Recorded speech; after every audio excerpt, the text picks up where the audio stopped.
ôi tầm mưa nữa.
Sạch trái hộp đạch lên nhé.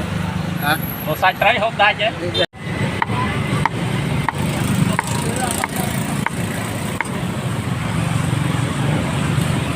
Xạ này mới đạch không?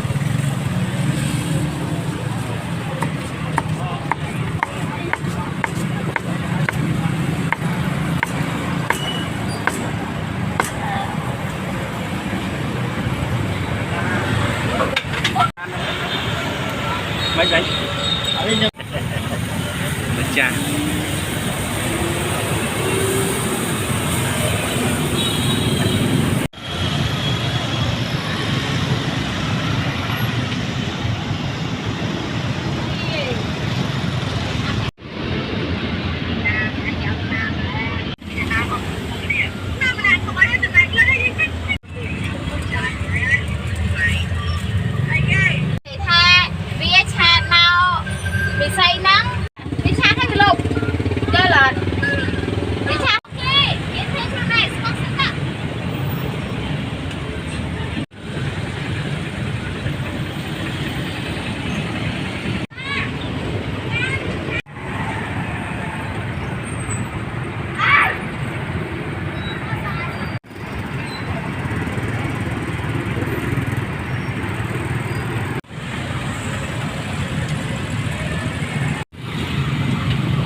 Việc thì trong ban làm họp ra á đi hả?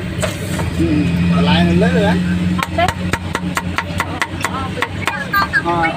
Đậu lên cái đậu lên chừng vậy. Ký mình. Ok.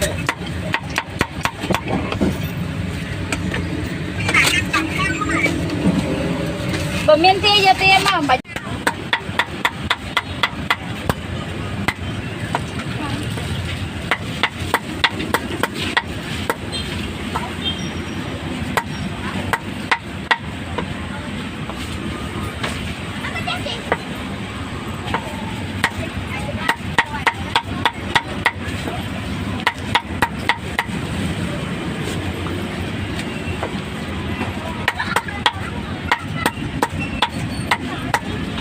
Mau mana kì?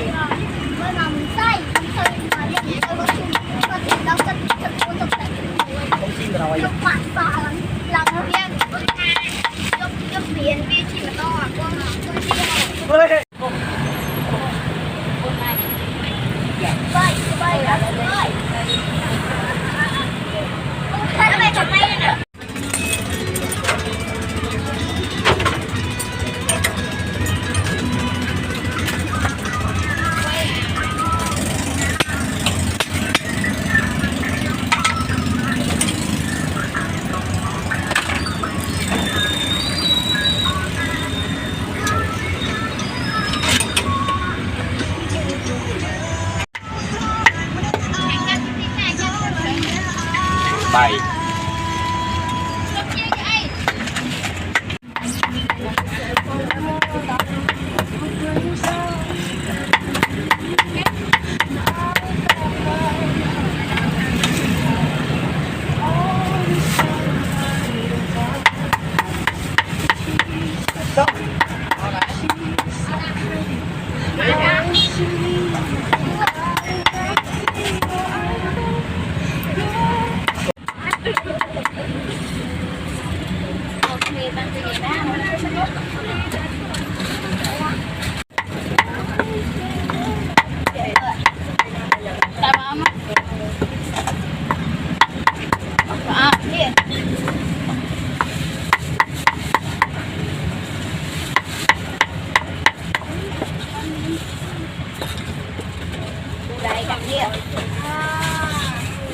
Nè, sẽ tao một té.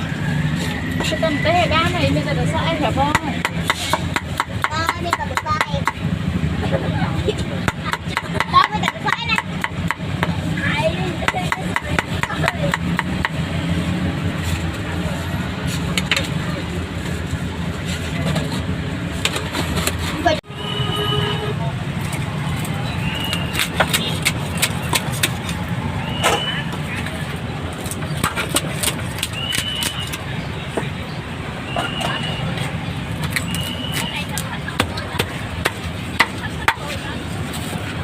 Mẹ.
Chị chắc chị phải cắt lôi thử à? Thì tham một xưa đấy.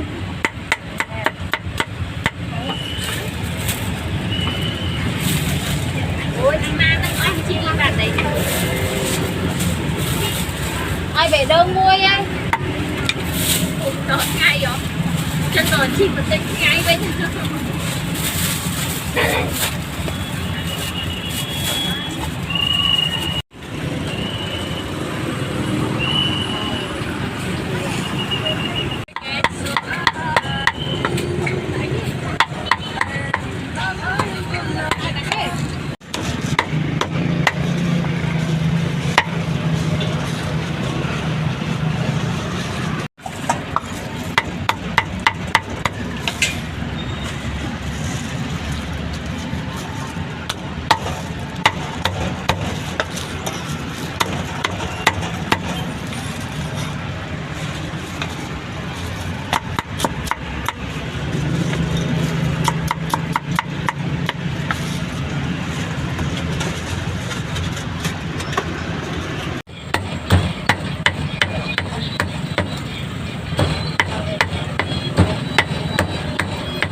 đây mà đây chả biết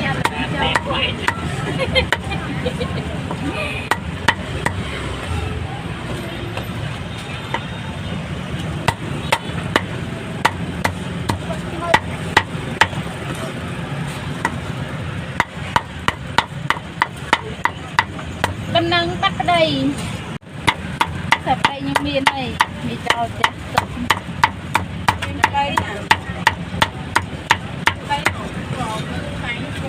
chúng ban đây 200 bát hơn đồng tiền đó